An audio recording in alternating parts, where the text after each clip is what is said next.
చూడండి, కీర్తన గ్రంథములో నుండి కొన్ని మాటలను కొద్ది సమయము ధ్యానం చేసుకుందాం. కీర్తన గ్రంథము 19వ అధ్యాయము 8వ వాక్యాన్ని చదువుకుందాం.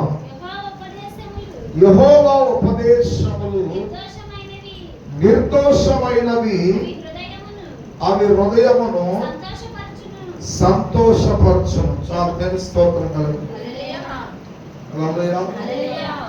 దేవుని ఉపదేశములు ఎలాంటివి అంటండి? నిర్దోషమైనవి. అంటే దేవుని ఉపదేశములో, దేవుని ఆలోచనల్లో, దేవుని ఉద్దేశములలో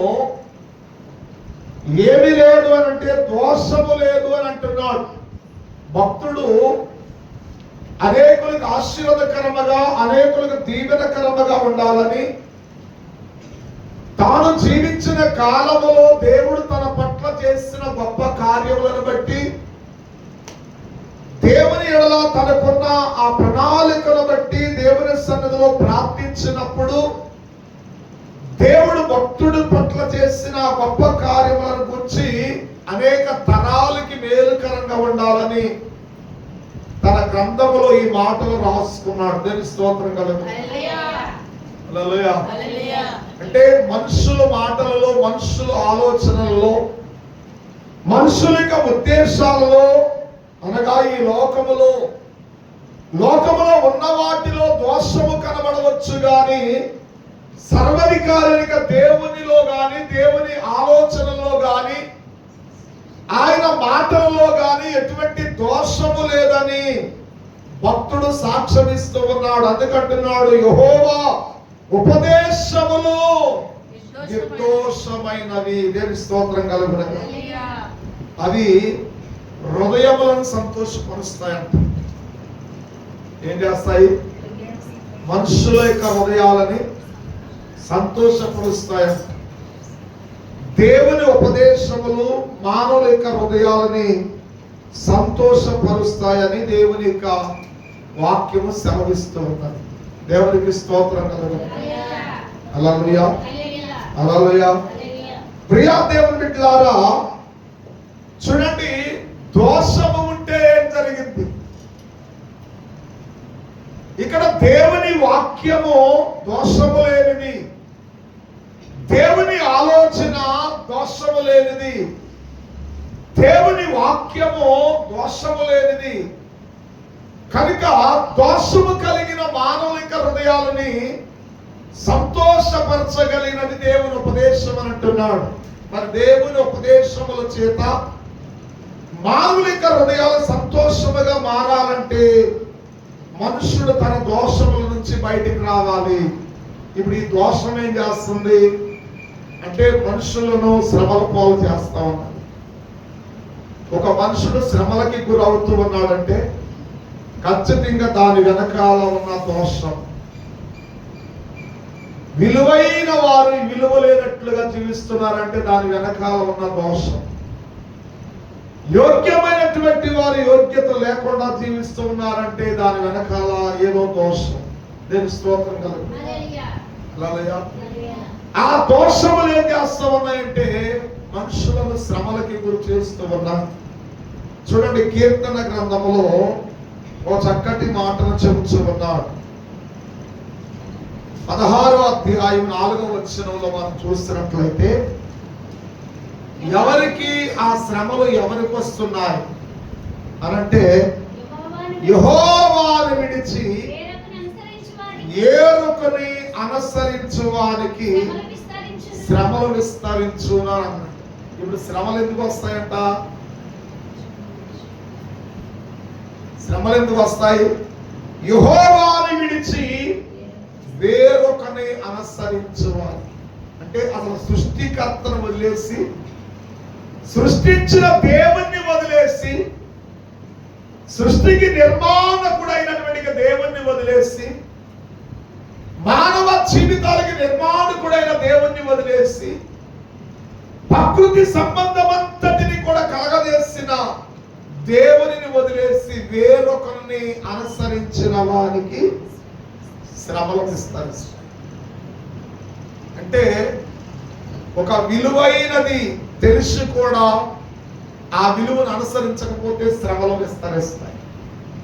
ఒక మంచిదని గుర్తించి కూడా మంచిదానిని గుర్చిన అవగాహన లేకపోవటం వలన కూడా మనకు శ్రమలు విస్తరిస్తూ ఉంటాయి.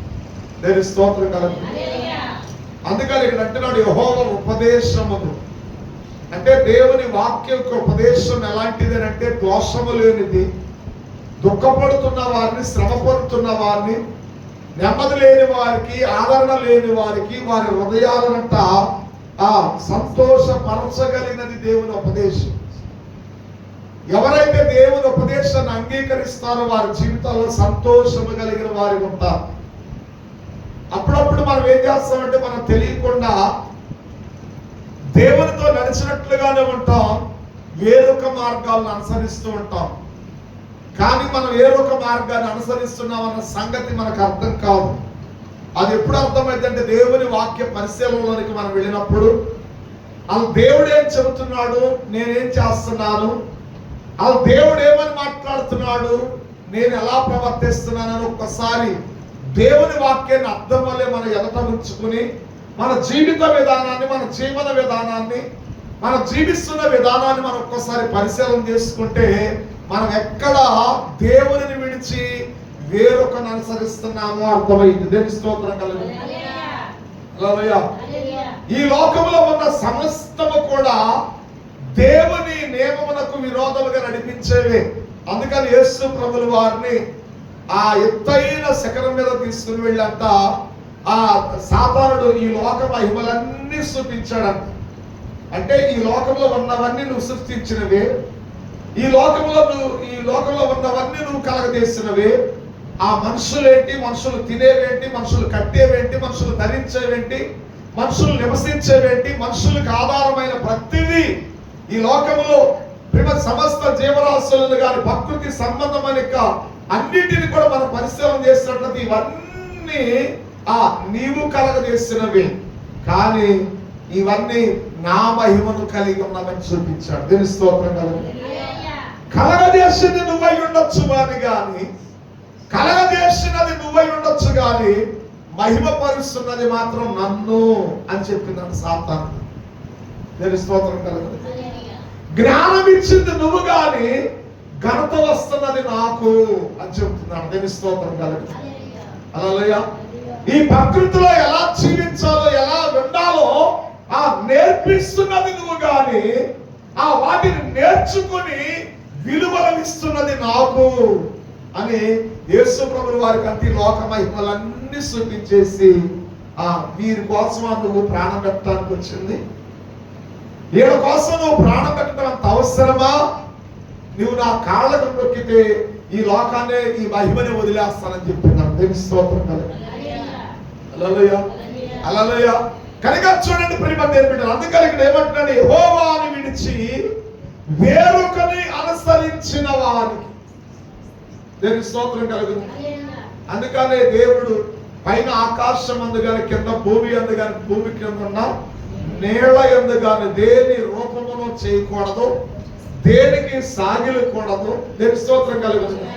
దేనిని పూజించకూడదు, నేను తప్ప వేరొకటి నీకు ఉండకూడదు. ప్రియమైన, నేను తప్ప వేరొకటి నీకు ఉండకూడదు అన్నప్పుడు దానికి భిన్నమైన క్రియ జరిగించింది అపవాది. దేవుడు తినవద్దన్నాడు కానీ సాతానుడు అన్నాడు తినవచ్చు అని అన్నాడు. తిని దినాలు నువ్వు సరిపోతావని చెప్పాడు దేవుడు. సాతానుడు నువ్వు సావనే సావవు. దేవుని స్తోత్రం. హల్లెలూయా. తింటే మీ ఆలోచన చెడిపోతాయి, మీ రూపం చెడిపోయింది, మీ అందరూ కోల్పోతారు అని దేవుడు చెబితే లేదు లేదు మీరు దేవతల వలె ఉంటారని చెప్పాడు. దేవుని స్తోత్రం. అంటే ప్రతిదీ అపవాది దేవుని చిత్తానికి భిన్నముగా మాట్లాడి మనుషులను ఏం చేసిందంటే వేరొక కోణంలో తిప్పివేసింది. అందుకనే ఆయన కీర్తనకారుడు అంటున్నాడు, యెహోవాను విడిచి వేరొకరిని అనుసరించిన వానికి శ్రమలు విస్తరిస్తాయి. చూడండి 107వ కీర్తన గ్రంథం 107వ కీర్తన గ్రంథము 25-26 వచనాలు చూడండి. ఆయన సెలవీయగా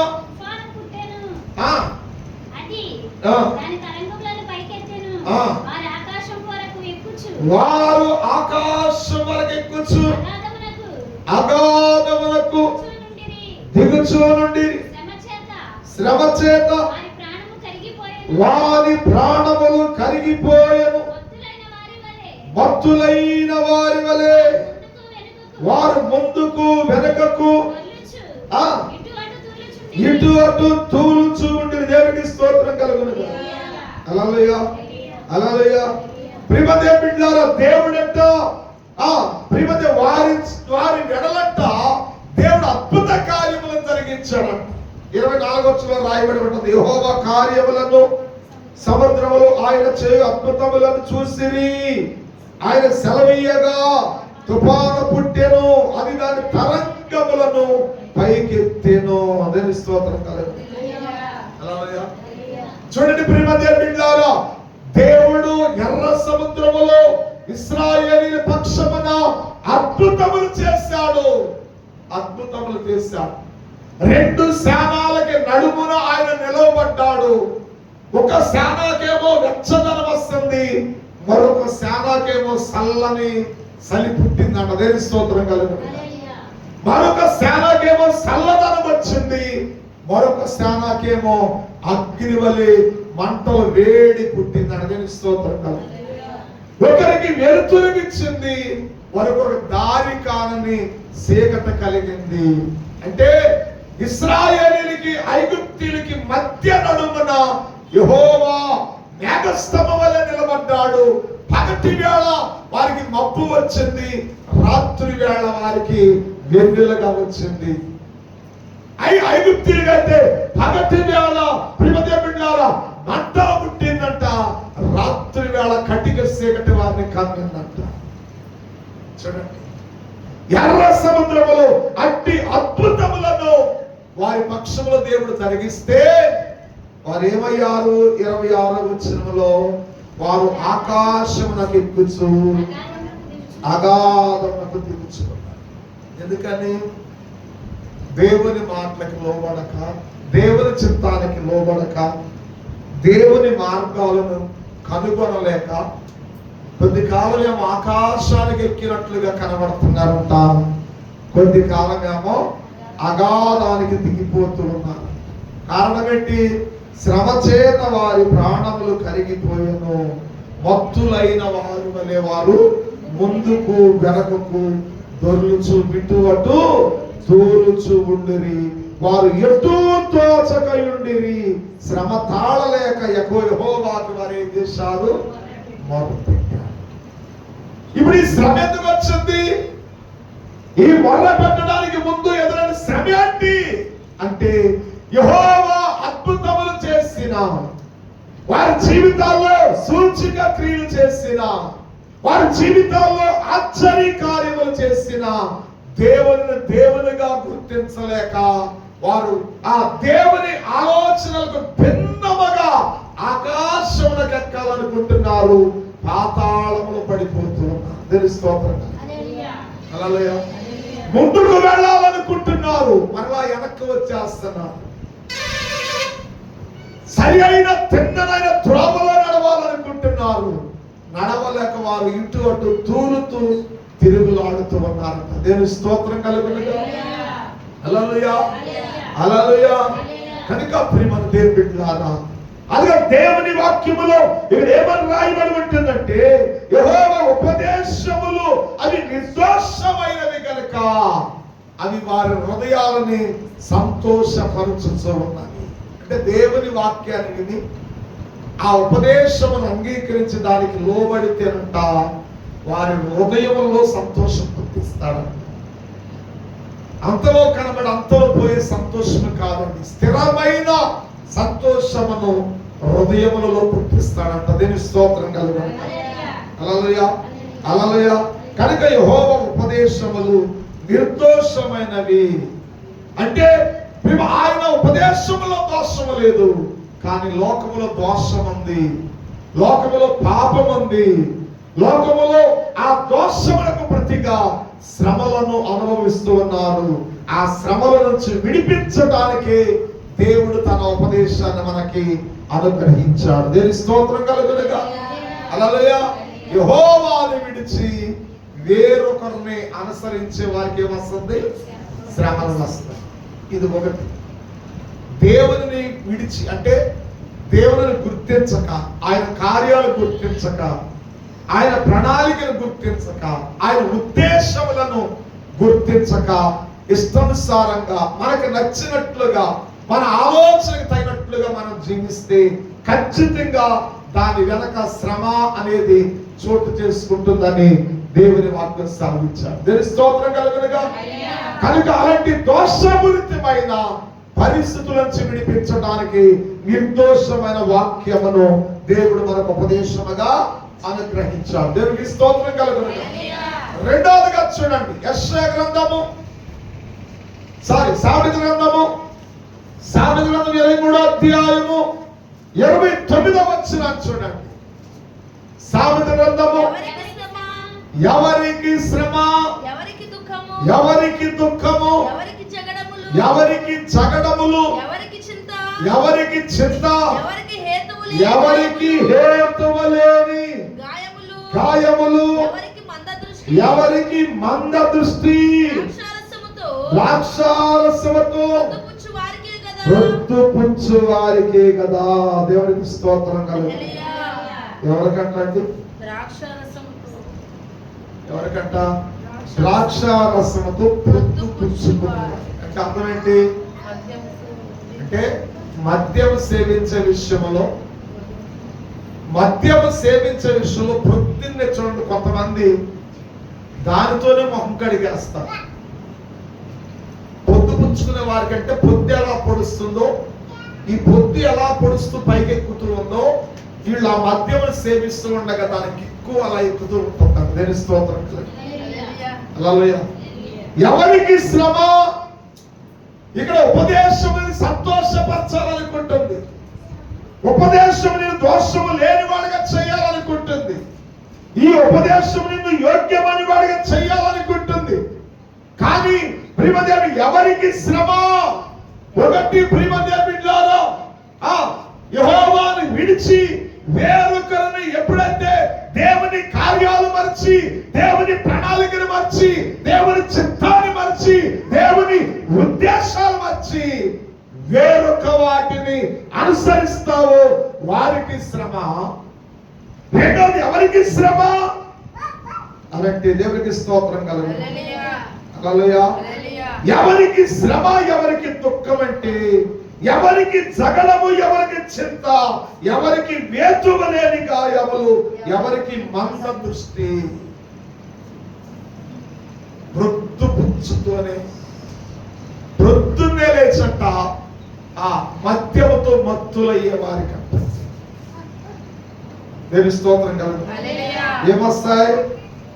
శ్రమ వచ్చింది అంటే బ్రతుకు కష్టమైపోయింది, శ్రమ వచ్చింది. రెండో దుఃఖం వచ్చింది, దాని వెనకాల జగడాలు వస్తాయి. సంతోషంగా ఉండాలనుకుంటారు కానీ ఆ కుటుంబం ఎప్పటికీ సంతోషంగా ఉండదు, చింతలో ఉంటారు. హేతువు లేని గాయం చూడండి, ఆ తాగిన మత్తులో దాని పొడుసులో దీని పొడుసులో కింద పడో దేని గుద్దో పడతాడు. తాగింది దిగిన తర్వాత నీ దెబ్బలు ఎలా తగిలిని, ఇది ఎక్కడ కొట్టుకుపోయింది అని అంటారంటే అర్థం ఏంటి? వారికే తెలియదు. వేతువు లేని గాయాలు. ఎవరికి స్తోత్రం కలుగునుగా. హేతువు లేని గాయాలు, ఊహించని గాయాలు, ఊహించని నొప్పి. ఆ ప్రియదేవులారా, ఎవరికి మంద దృష్టి అని అంటున్నారు.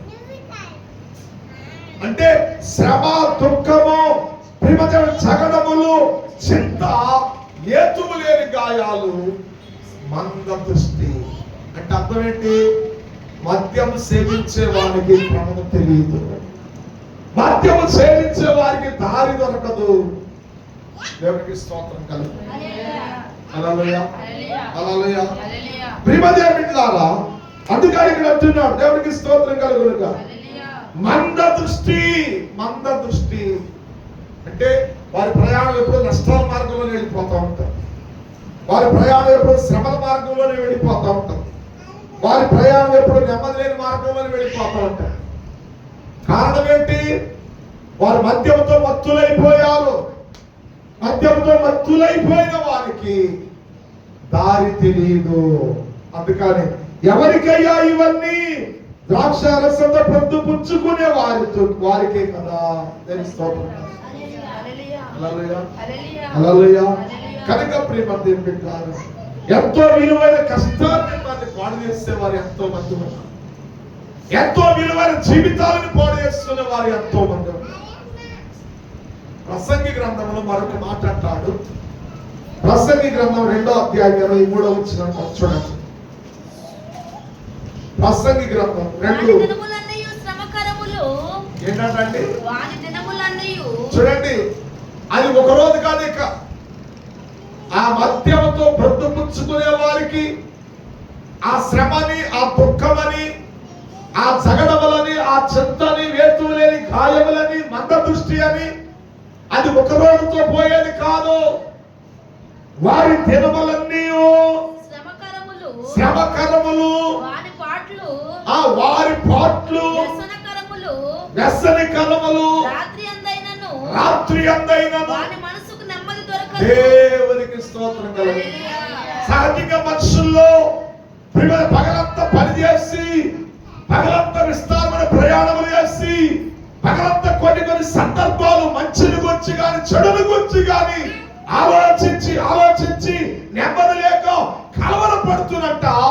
రాత్రి పండుకున్నప్పుడన్నా నెమ్మదిగా ఉండాలనుకుంటారంట.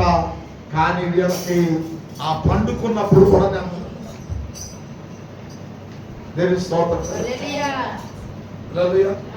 ఏమన్నదండి? ఇక్కడ నిద్ర పట్టదే కదా. అందుకనే ఈ ఆత్మహత్యలనే ఘోరాతి ఘోరములు జరిగిపోతారు కారణాలు. బిడ్డలారా, వారు రాత్రి గడియల్లోనైనా నెమ్మది పొందాలనుకుంటారంట. కానీ వారికి అది ఎందుకని ఎందుకు దొరకదు? మరొకసారి చదువు. ఎందుకు దొరకదు? వాని దినములన్నీ శ్రమకాలములే. వాని పాటలన్నీ వ్యసనకరములే. వారి దినములన్నీ అంటే ప్రతి రోజు శ్రమలే. వారు ఏదో చేయాలనే ప్రయత్నం చేస్తున్నారు. వారి పాటలన్నీ అంటే వ్యసనాన్ని పుట్టిస్తున్నారు. అలజడి, మనసు అలజడి పుట్టిస్తున్నది. వారి పాటలన్నీ వ్యసనకరములు. దేవుని స్తోత్రం. కనీసం రాత్రి అయినా నెమ్మది పొందాలని అనుకుంటారంట. కానీ అది వారికి దొరకదు. దేవుని స్తోత్రం. ఒకటి, యెహోవాను విడిచి వేరొకరిని అనుసరించే వారికి శ్రమలు వస్తాయి. రెండోది, ప్రొద్దు పుచ్చుకునేవారు, మద్యము ద్రాక్ష రసము ప్రొద్దు పుచ్చుకునే వారికి ఎలాంటి శ్రమలు దుఃఖములు, అలాగే ప్రేమదేవిట జగడములు, చింత, హేతువులేని గాయ, మంద దృష్టి, ఇవన్నీ ఎప్పుడు ఎదురవుతున్నాయి అంటే దేని స్తోత్రం కలుగును. అలాగే మద్యం దేవునికి విరోధమైన మద్యపానము సేవించడం వలన ప్రేమదేవిట్లారా అది ప్రతి దినము నీకు శ్రమ. నీ ప్రయత్నములన్నిటిలో నీకు అలసడి, ప్రేమది వ్యసనం పుట్టిస్తుంది. అలాగే రాత్రి పూటానికి వచ్చి నెమ్మది పొందాలనుకుంటే అది కూడా కలవరంతో నిండిపోయింది. దేని స్తోత్రం కలుగు. మూడవదిగా చూడండి, యెషయా గ్రంథము 1వ అధ్యాయము 4వ వచనాన్ని, పాపిష్టి జనమా, దోషభరితమైన ప్రజలారా, దుష్ట సంతానమా, చెరుపు చేయి పిల్లలారా. ఎవరికి శ్రమ? ఎవరికి శ్రమ అంటండి? పాపిష్టి జనమా, పరిశుద్ధుడి లోకానికి వచ్చిన, నీతివంతుడి లోకానికి వచ్చిన, నీ కొరకు తన ప్రాణం పెట్టిన, నీ కొరకు ఆ నీతిమంతుడి రక్తం కార్చిన, పాపాన్ని విడవలేని పాపిష్టి జనమా, పాపమును దోషముగా కూర్చుకుంటున్న దోషభరితమైన ప్రజలారా, ఆ దుష్ట సంతానమా, ఒక మంచి నడవడిని చెరుపు చేసే పిల్లలారా. ఎవరికి శ్రమ? చెప్పండి, ఎవరికి శ్రమ అంటాడు? చెరుపు చేసే పిల్లలు, ఒక మంచి మార్గాన్ని చెరిపే పిల్లలు, దుష్ట సంతానం, దోషభరితమైన ప్రజలు, పాపిష్టి జనాంగము. ఈ 4 గుంపులు వారికి శ్రమ.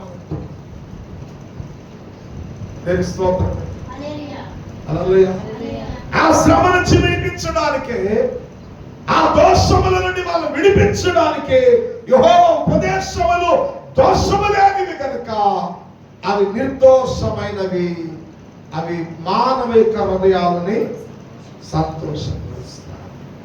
దేవుని స్తోత్రం. హల్లెలూయా, హల్లెలూయా. కనుక ప్రియ చెరుపు చేయి పిల్లల, నీకు శ్రమ. దేని చెరుపుతున్నారంట?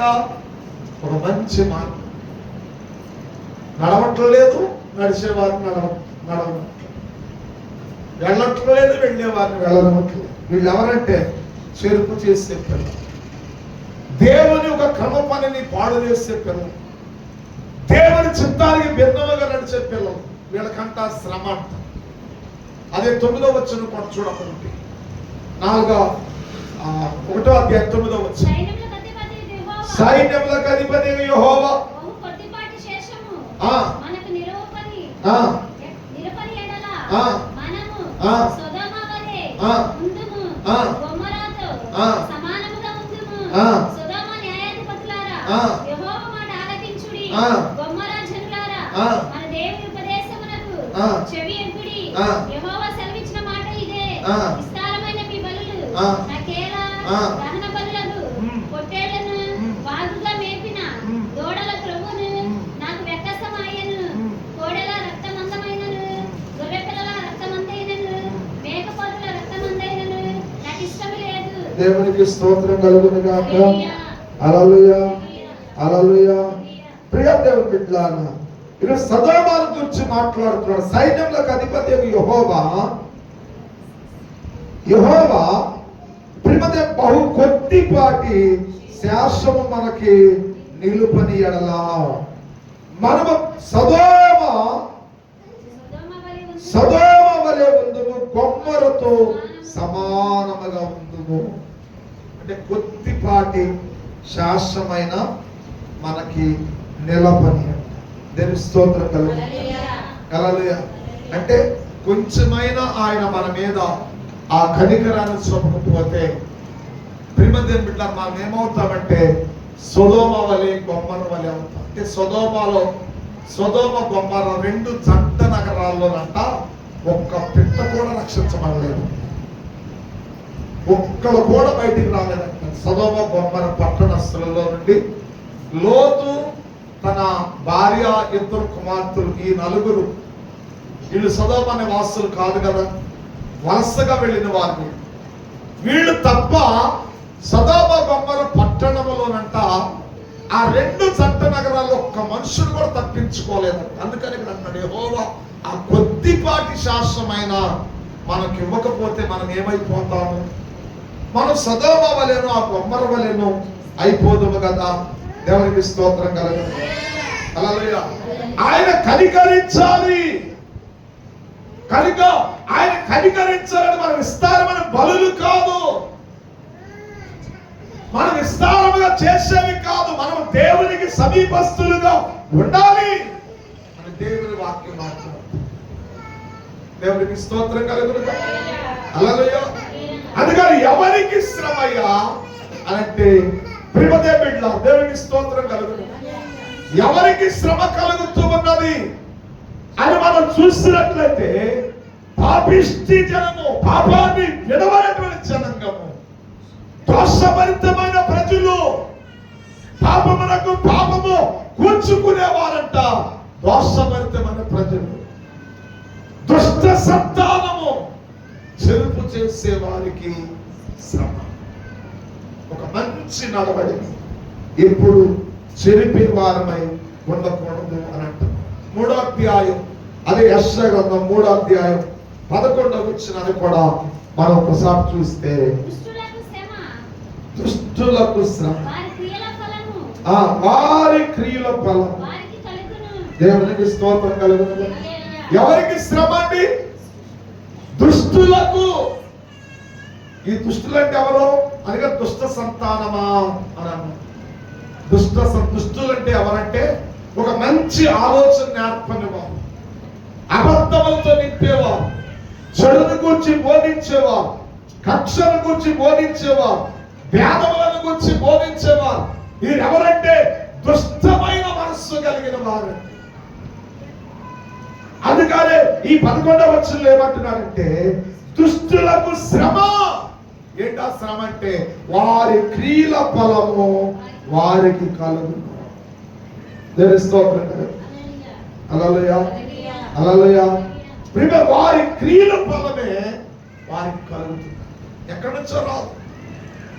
మన స్వభావ విధానాన్ని బట్టి, మనం నేర్పుకున్న దానిని బట్టి, మనం బోధించిన దానిని బట్టి దేవుని స్తోత్రం కలుగును.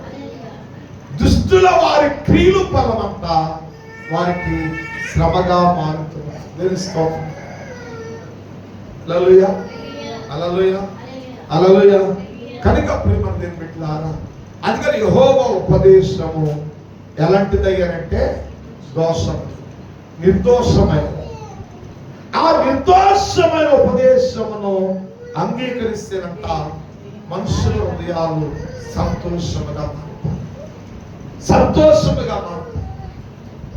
కనుక ఆ శ్రమలో ఉన్నటువంటి వారు, ఆ బాధలో ఉన్నటువంటి వారిని, ఆ ప్రతికూలతలో ఉన్నటువంటి వారిని విడిపించడానికి దేవుడు తన భక్తుడి ద్వారా మాట్లాడుతున్నాడు. దేవుని ఉపదేశం, యెహోవా ఉపదేశం అది దోషము లేనిది కనుక ఆ మాటలు వింటే నీ శ్రమలోంచి నువ్వు బయటకు వస్తావు.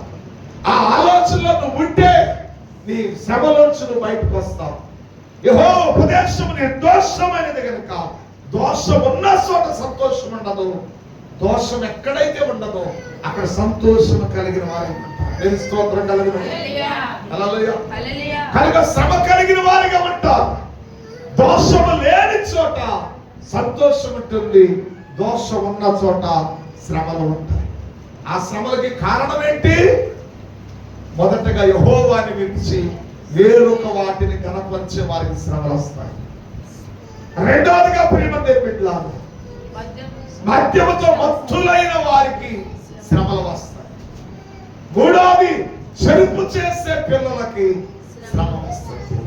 దేవుని ఆలోచన చెరపకూడదు, దేవుని ఉద్దేశాన్ని చెరిపే వారమై ఉండకూడదు, దేవుని ప్రణాళికను బలపరచాలి.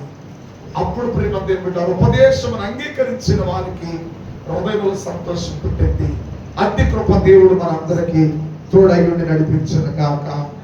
ఆయన సన్నిధి తోడుగా ఉండి బలపరచును గాక. ఆయన కృపలో వర్ధిల్ల చేయును గాక. ఆయన కృప సప్పున నడిపించును గాక. దేవునికి మహిమ కలుగును గాక. ఆమేన్. ప్రార్థన తీసుకుందాం. ప్రేమ కలిగిన మా తండ్రి, జీవాధిపతి, గొప్ప దేవుడా, ఆశ్చర్య కార్యములు చేయాలా నీ ఘనమైన నామమును బట్టి నీ పాద సన్నిధిలో ప్రార్థిస్తూ నీ కృపతో బట్టి కాపుదల దయచేసి నీ సన్నిధి తోడుగా ఉంచి మీరు మేలుతో మహిమ ప్రతి గొప్ప చేసి బలపరిచి ఆశీర్వదించి అభివృద్ధి పరిచి సహాయం చేసి నీ ఉన్నతమైన గణనామమునకు మీరు మహిమ తెచ్చుకుని ఘనత తెచ్చుకుని నీ కార్యములను ప్రభావం తరపించి నీ కృపసత్తును ప్రభావం నడిపించి మీరు తోడై ఉండి నీ సన్నిధి తోడుగా ఉంచి మీరు దీవించి గొప్ప చేయమని యేసు నామమున అడుగుచున్నాము తండ్రి. ఆమేన్.